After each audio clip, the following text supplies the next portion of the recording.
ఒక మంచి ఉపాసకురాలు హైదరాబాద్లో ఇప్పుడు ఆమె ఉన్నదో లేదో ఈ మధ్యకాలం నాకేదో తెలియదు. మంచి పెద్ద ఇన్స్టిట్యూషన్ నడుపుతోంది.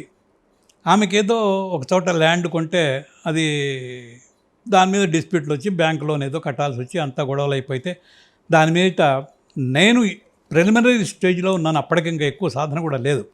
నా గురువు గారికి పరిచయం అవటం వల్ల నువ్వు ఎవరినైనా పంపిస్తావా ప్రత్యంగలు చేయడానికి అనేప్పటికీ ఆయన నాకు చెప్పి, అప్పటికి నాకు కూడా సాధన ఎక్కువ లేదు, అయినా కూడా ఒక చిన్న స్టూల్ లాంటి 4 కాళ్ళతో ఒక టేబుల్ పెట్టి దానిపైన వస్త్రం ఉంచి దానిపైన బియ్యం పోసేసి ప్రత్యంగర యంత్రం కుంకుమతో ఇట్లా యంత్రం వెయ్యి, దాని మధ్యలో తమలపాకు పెట్టి బిందువు దగ్గర దాని మీద రూపాయి బిళ్ళ పెట్టి ఆవాహన చేయి, ప్రత్యంగరను ఆవాహన చేసి దాని మీద ఈ మంత్ర జపం చేసుకుంటూ పో. ఈ టైం నుంచి పొద్దున్న మధ్యాహ్నం 12 గంటల దాకా, రాత్రిప్పుడు 9 గంటల దాకా జపం చేయి, దానికి ధారదత్తం చేయి, ఆ జపం దానికి ఇది చేసేసి తర్వాత ఆఖరిలో చూద్దాం వీలైతే హోమం చేద్దాం అనుకుంటే ఖచ్చితంగా అది ఒక 20 రోజులు నేను మామూలుగా ఇట్లా కూర్చుని తూర్పుముఖం చేసి నేను చేసుకుంటున్నాను.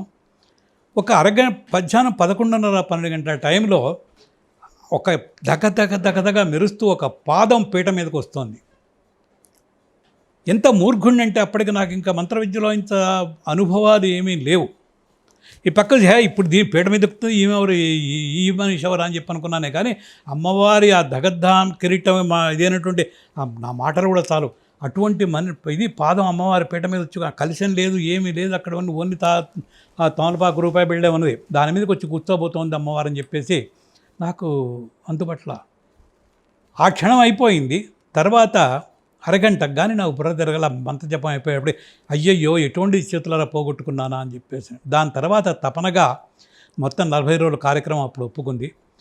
తర్వాత మళ్ళీ 20 రోజులకు వచ్చేటప్పుడు మెట్ట మధ్యాహ్నం 12 గంటకి తెల్లటి చీర మీద నల్లటి చుక్కలతో నిండువెత్తు నుంచుని కనపడింది. అది కింద నుంచి ఇట్లా పైకి చూసేటప్పుడు మొహం కనపడకుండా మాయమైపోయింది అమ్మవారు.